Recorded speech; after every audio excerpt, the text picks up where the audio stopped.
Mga manok natin, no? Yan. So, ito, King Arthur na bloodline. Yung isa naman, anak ni Sasuke. Yung gusto ko lang sabihin sa inyo, no? Buhay na buhay kami sa pag-aalaga ng pagmamanok. Yan. So, bakit nga ba maganda yung kitaan namin dito? No? Ano yung sikreto namin? Relax na relax lang. No? Sa akin po, only feeding yung aming ginagawa dito sa manukan. Dahil nga busy ako, may iba tayong, may mga negosyo pa tayo na dapat ding tutukan, which is yung mga patuka na binibenta natin. Yan. So, marami kasi talagang bumibili sa Agrivet natin, no? At dalawang branch na yung Agrivet natin. So, dito lang po yan sa Pulomolok, no? Dalawang branch dito sa Pulomolok, South Cotabato. Yung feeds kasi namin, sa ngayon, may pinakamurang feeds, which is 22 pesos per kilo. Meron din na yung medyo mas high-end, which is 24 pesos per kilo. So, napakamura na po ng mga feeds na ginagamit namin. Yan, no? At, hindi lang po ako yung gumagamit nun, pati yung mga followers natin and yung mga suki na natin sa feeds natin. Yan. Sobrang ilang kilo, no? Parang 1,000 kilos more or less yung nasosold natin every day sa ano natin, sa isang branch lang ng ating Agrivet. So, ganun po kalakas yung ating patuka. Yan. Kahit only feeding kami, okay lang, no? Dahil nga mura lang po yung ating mga feeds, which is quality din. Yan. So, about naman sa mga branded feeds, yan, no, ng mga pellets like V-Pro, gawa ng Vinovo, and Galimax 21, gawa ng Pilmico. Yan. Meron din po kaming mixing na ganyan, which is ito yung ginagamit ko sa ngayon sa mga breeders natin. Yung pagkain nila sa mga breeders natin kapag merong mixing, nasa 29 pesos per kilo. No?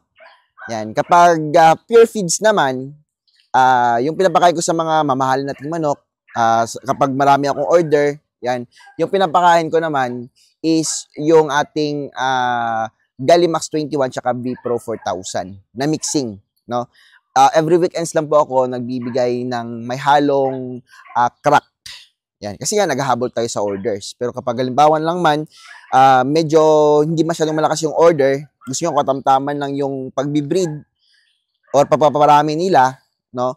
Yung bilhin yung feeds, yung 29 pesos per kilo. Yan. Kapag maintenance naman for grower, no? Yung ating ma-advise is yung 22 pesos or 24 pesos per kilo. So, talagang buhay na buhay ka, no? Kung halimbawa man lang, makakagastos ka, no, ng 10 kilo sa isang araw, 220 pesos lang. No? Yan. Kapag sa breeders naman, 290 pesos. Yan. Pagpasimilya na po yan, pampalakas ng itlog. Yan.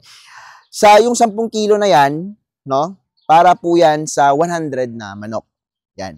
Yung mga itlog dyan, sabihin natin 50% to 80% every day.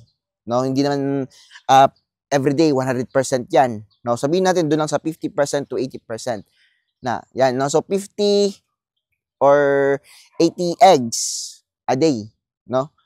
Sa isang araw, pwede ka mag-load, no? Convert sa sisiw 'yan. 100 pesos kada sisiw.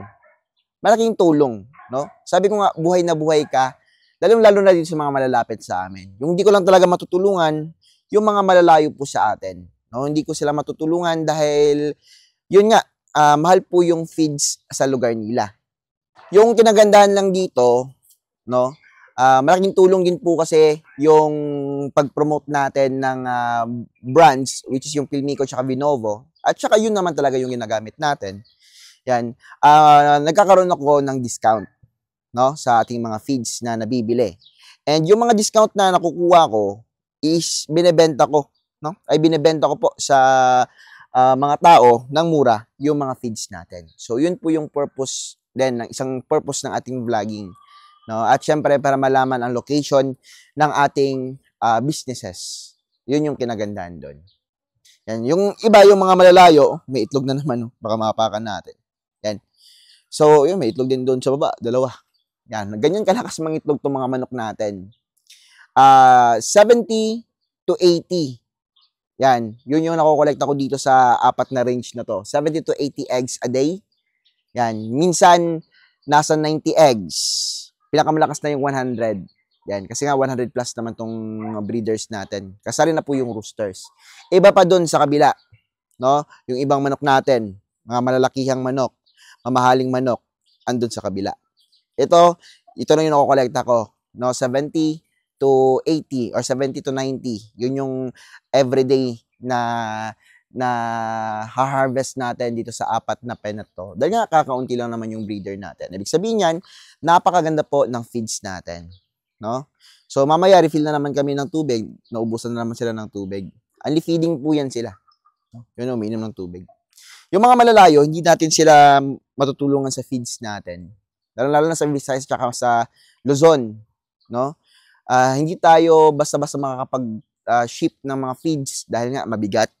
Mahal po yung shipping, no? Kung so may tracking man tayo sa susunod, dapat may babagsakan tayo, no? So plano ko sana bibili pa ng truck.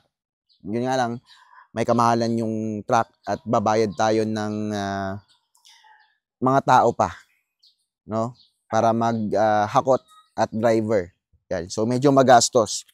Hindi ko lang alam kung ano pa, no, kung magiging mura pa ba yung feeds na kapag napadeliver tayo sa Visayas at sa Mindanao. Pero gagawin ko yung lahat, gagawin ko lahat ng mga kaya natin, no, para makapag-ship kahit sa Luzon at sa Visayas. So dito lang muna tayo sa Mindanao. So ngayon, dalawang branch na. Plano natin next year, Jensen at Marbel na naman. Yan, paunti-unti lang hanggang malibot natin yung Mindanao sa ship natin ng feeds. Kaso nga lang, yung mga supplier din po natin kasi sa mga murang feeds natin, halos lahat dito po sa area natin malapit. Yan, kaya mas mura yung feeds dito.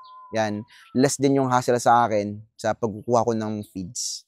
Yan, kaya talagang swerte yung mga andito sa malapit sa amin dahil nga nakakamura sila sa feeds. Kahit magparami sila ng manok, okay lang. Yun din yung problema sa Luzon tsaka sa Visayas.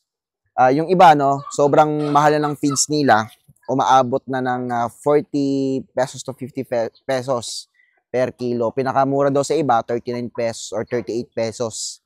Yung mga feeds natin na katulad sa atin yung 22 natin tsaka 24. Sa iba, 38 pesos tsaka 39 pesos daw yun. Yun lang, no? Wala tayong magawa. Yun kasi yung presyo nila. Yung kinaganda sa Agrivet natin ay yung patong ko kasi per kilo is 1 peso lang. Yan. So, ayun nga, ano, sabi ko nga sa inyo, discount na nakukuha ko, binibigay ko sa inyo. No? Kasi nga, tulong ko rin yan sa inyo para makapagparami ng manok. Yan. Masarap kaya sa feeling magparami ng manok. Yun yung the best sa pag-aalaga ng manok. No? So, everyday, sobrang daming bumibili dito, mga sisiyo natin. Yan, daming bumibili ng sisiyo. Yan, mga selected natin minsan, no? Talagang nakukuha din. Yung kinagandaan pa, ang layo din ng mga buyer natin, no? May taga Zamboanga, yan, mga taga Tawi-Tawi nga pumunta dito. Yan, kumuha ng manok. Yan. Luzon, Visayas, through shipping lang. Kaso sobrang mahal din ng shipping. Ewan ko ba kung bakit, pero napakamahal po ng shipping. Yan, tapos, yung shipping kasi, no, 5,000 to 10,000 pesos, Visayas or Luzon yan. Yan, no. Dito sa amin, mahal din po yung shipping dito kapag border to border. Zamboanga, from Pulomolok, yan, 2,000 pesos per box or 2,500 per box. Yan. No, so, yung iba na pumupunta talaga dito, yan, para sabay-sabay nila makukuha yung mga manok nila. So, mas lesser yung gastos kapag sila yung pumunta dito. Yan, rent lang sila ng sasakyan. Yan, para mas marami yung nakukuha nilang stock, no? Or breeds na gusto nila dito sa manukan natin. So, yun lang naman yung gustong topic ngayon. No? At least kung makapunta ka dito sa lugar namin, taga Mindanao ka, no? Or taga Visayas ka, makapunta ka dito, o punta ka lang dito, yan, may mga palaging available dito na mga manok. Yun nga lang, minsan, maraming pumupunta, sobrang rami, nagkakaubusan tayo ng mga manok. Yan. Sa feeds, unlimited siya. No? Unlimited supply.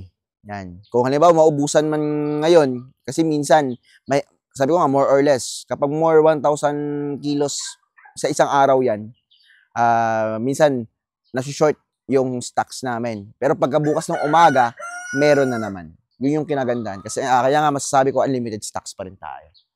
Yan. Maraming salamat mga ka-native, no? Maraming sa pagsuporta sa Manukan natin at sa mga agrivet natin.